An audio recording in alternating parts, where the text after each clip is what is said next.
సరే ఈ మధ్య కాలంలో డివోర్స్ కంటే ఎక్కువ మ్యారేజ్ రద్దు అని వింటున్నాము. సో అసలు ఏంది దాని గురించి మాకు ఎక్స్ప్లెయిన్ చేస్తారా? ఇంతకుముందు ఏంది అంటే ఇద్దరు వ్యక్తులు పెళ్లి చేసుకున్న తర్వాత వాళ్ళు కలిసి జీవించలేని పరిస్థితి కనుక ఉంటే వాళ్ళు ఏం చేస్తుండే, డైవర్స్ అప్లై చేస్తుండే. సో ఒకప్పుడు డైవర్స్ రేషియో ఎక్కువ ఉండే. కాలక్రమేణా మారుతూ సమాజం మారుతున్నట్టు, అలవాట్లు మారుతున్నట్టు, సిస్టమ్ మారుతున్నట్టు మారుతూ ఇప్పుడు ఏమైపోయిందంటే ఏంటంటే ఈ డైవోర్స్ కంటే ఎక్కువ మనకు మ్యారేజ్ రద్దు, అంటే ఈ మ్యారేజే చెల్లదు, అసలు ఈ మ్యారేజ్ని గుర్తించకండి, ఈ మ్యారేజే చెల్లదు కాబట్టి నా మ్యారేజ్ని క్యాన్సిల్ చేయండి అనే పిటిషన్స్ ఎక్కువ పెరుగుతున్నాయి కోర్టులో. ఇంతకుముందేమో కనీసం ఆ మ్యారేజ్ని యాక్సెప్ట్ చేసి ఈ వ్యక్తితో నేను కలిసి ఉండలేను అని చెప్తుండే. ఇప్పుడు అసలు ఇది పెళ్ళే కాదు, అసలు ఈ పెళ్లి కింద పరిగణించకండి, అసలు ఏమైనా భార్యే కాదు, లేకపోతే నా భర్తే కాదు, దీన్ని పెళ్లి కింద చూడకండి, అసలు మా ఇద్దరికి పెళ్ళే కాలేదు, క్యాన్సిల్ చేయండి అంటారు. సో ఎందుకు సార్ అంటే ఇట్లాంటి పరిణామాలు ఎందుకు వస్తున్నాయి అంటారు? పెళ్ళి అంటే మనం చేసుకున్న తర్వాత పూర్వకాలంలో మనకి ఏం చెప్తుండే, నిండు నూరేళ్ళు అంటుండే, అంటే పెళ్లి చేసుకున్న తర్వాత ఒక 100 సంవత్సరాలు బతుకు అని చెప్తుండే.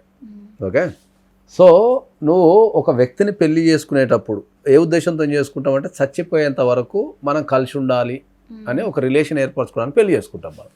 ఓకే, మరి నీ వ్యక్తి ఒక వ్యక్తిని జీవితంలోకి వచ్చేటప్పుడు నువ్వు చచ్చేంత వరకు కలిసి ఉంటా అని అనుకున్నప్పుడు వాటిని అబద్ధాల మీదనో, లేకపోతే నువ్వు మోసం చేయడం ద్వారానో, లేకపోతే ఏదన్నా విషయాన్ని దాచిపెట్టడం ద్వారానో, బెదిరించడం ద్వారానో, ప్రలోభ పెట్టడం ద్వారానో పెళ్లి చేసుకుంటే అది నిలబడుతుందా అనేది క్వశ్చన్. ఇప్పుడున్న ప్రస్తుత సమాజంలో మ్యారేజ్ జరిగినప్పుడు ఆ మ్యారేజ్ని నువ్వు అబద్ధాలాడి పెళ్లి చేసిన, మోసం చేసి పెళ్లి చేసిన, నిజాలు దాచి పెళ్లి చేసిన, లేకపోతే భయపెట్టి పెళ్లి చేసిన, బెదిరించి పెళ్లి చేసిన, ప్రలోభ పెట్టి పెళ్లి చేసిన, మ్యారేజ్ రద్దును కోరుకునే హక్కు వాళ్ళకు ఉంటుంది.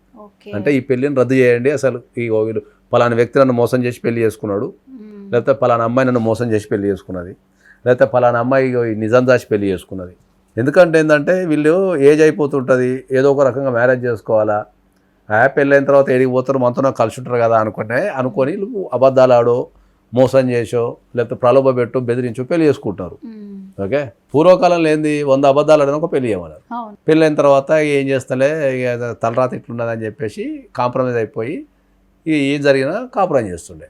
ఇప్పుడు నువ్వు ఒక్క అబద్ధం ఆడినా కూడా పెళ్లి చేసే పరిస్థితి లేదు, కాంప్రమైజ్ కావట్లేరు.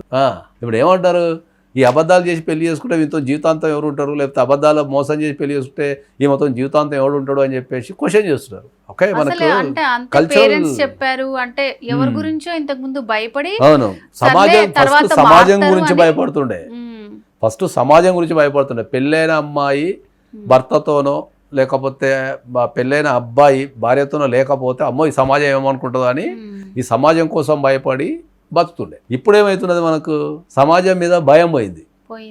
ఎవరు ఏమనుకుంటా నాకేంది, నా జీవితం నాకు నచ్చినట్టు గడపాలా, నాకు నచ్చినట్టు ఉండాలా. ఓకే, ఎవరితో నాకు పని లేదు, ఎవడన్నా వచ్చి నాకు ఇస్తున్నాడా, నేను ఎవరికన్నా ఇస్తున్నా, చల్ దొబ్బై అమ్మ నాకు నచ్చినట్టే బతకాలని చెప్పి కాన్సెప్ట్లో బతుకున్నారు. ఓకే, సో వాళ్ళు పర్సనల్గా వాళ్ళకి ఏదన్నా ఇన్కన్వీనియన్స్ జరిగితే తట్టుకోలేకపోతుంది. మనకు అబద్ధాలు ఆడి పెళ్లి చేయడం అంటే ఏంది, జాబ్ గురించి అబద్ధాలు ఆడతారు, ఆస్తుల గురించి అబద్ధాలు ఆడతారు, లేకపోతే ఆర్థిక పరిస్థితుల గురించి అబద్ధాలు ఆడతారు, రిలేషన్స్ గురించి అబద్ధాలు ఆడతారు. ఓకే, ఇట్లా రకరకాలుగా అబద్ధాలు ఆడతారు. ఇక కొంతమంది అయితే మొన్న మధ్యలో ఒక మంచి సంఘటన, అమ్మాయి పెళ్లి చేసుకున్నది అంత అయిపోయింది, తీరా చూస్తే అబ్బాయికి మొత్తం బాల్యడ్ ఉండి విగ్గు పెట్టుకుని వచ్చాడు. కొన్ని విషయాల్లో కూడా అంతే పాపం, అమ్మాయిలు కూడా అట్లే, అమ్మాయిలు కూడా ఏదో ఒక మోసం చేస్తారు. ఇప్పుడున్న ప్రస్తుత సమాజంలో అబ్బాయిలకైనా అమ్మాయిలకైనా బీపీలు, షుగర్లు, పిల్లలు పుట్టకపోవటము, అమ్మాయిలకేమో పీసీఓడీలు, పీసీఓఎస్లు, ఇట్లా రకరకాల సమస్యలు, పిల్లలు పుట్టకుండానో ఏదో రకరకాల సమస్యలు ఉన్నాయి. అవన్నీ దాచి పెళ్లి చేస్తారు. సో ఇట్లా అంటే పెళ్ళి ఇప్పుడు జరుగుతున్న పెళ్ళిళ్ళల్లో 90% ఆఫ్ ద పెళ్ళిళ్ళు ఏదో ఒకటి దాచో, నిజం చెప్పకుండానో, ఓకే, ఏదైనా రోగాలు ఉంటే చెప్పకుండానో, ఆర్థిక పరిస్థితి బాగాలేకుండా చెప్పకుండానో చేస్తున్నారు. కాబట్టి వాళ్ళ ప్రవర్తన సక్క లేకపోవడంతో కాబట్టి పెళ్ళైన వెంబటే అవి బయటపడిపోతుంది. సో అంటే ఇప్పుడు పేరెంట్స్ కూడా కొంతమంది కంటే ఈ ఏజ్ లో అయిపోవాలి వీళ్ళకి అని చెప్పి ఇట్లా బలవంతంగా చేసేస్తుంటారు. అవి కూడా చెప్తున్నా, అదే ఇప్పుడు చాలా కేసులలో వాళ్ళకి ఏమన్నా, ఇప్పుడు కొంతమందికి ఇంపార్టెన్సీ ఉంటుంది, ఓహో వీళ్ళకి ఇంపార్టెన్సీ ఉన్నది చెప్పరు, పేరెంట్స్కి తెలిసినా చెప్పరు. ఎందుకంటే వీళ్ళకి సమాజం నుంచి చాలా ప్రెజర్ ఉంటుంది. ఏందని, ఇంకేమైంది మీ అబ్బాయికి పెళ్లి చేయవా, ముసలుడు అయిపోయినంత పెళ్లి చేస్తావా అని వచ్చినప్పుడు అల్లా అడుగుతుంటారు. అబ్బా ఇలా బాధపరించలేక ఏదో ఒకటి లేదు చూద్దాంలే అని చెప్పేసి ఆ పక్కన చేసేస్తారు. చేస్తే సెట్ అవుతాడేమో, పెళ్ళైన తర్వాత తీరా చూస్తే ఇంపార్టెన్స్ పర్ఫార్మెన్స్ ఉంటుంది. కాదు, అమ్మాయి ఎందుకు ఉంటుంది? అంతే కదా. అట్లా రకరకాల.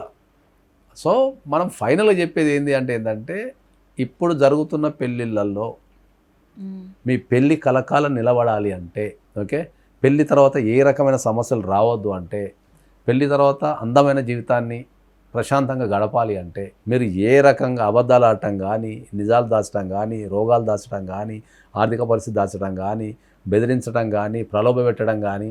ప్రలోభ పెట్టడం ఏంది, నన్ను పెళ్లి చేసుకుంటే అమెరికా తీసుకెళ్తా అంటాడు. అయిపోయింది, ఆశపడతారు. అయిపోతుంది. సో ఇట్లాంటి ఏం చేయకుండా జెన్యూన్గా, అంటే పెళ్ళికి ముందే అన్ని నిజాలు మాట్లాడుకొని పెళ్లి చేసుకుంటేనే ఆ పెళ్లి నిలబడుతుంది. అంతే, ఇట్లా కుల్లా ఉండాలంటారు కదా, అది అట్లా. అది లేదనుకుంటే నువ్వు ఏది దాచినా పెళ్లి తర్వాత బయటపడుతుంది.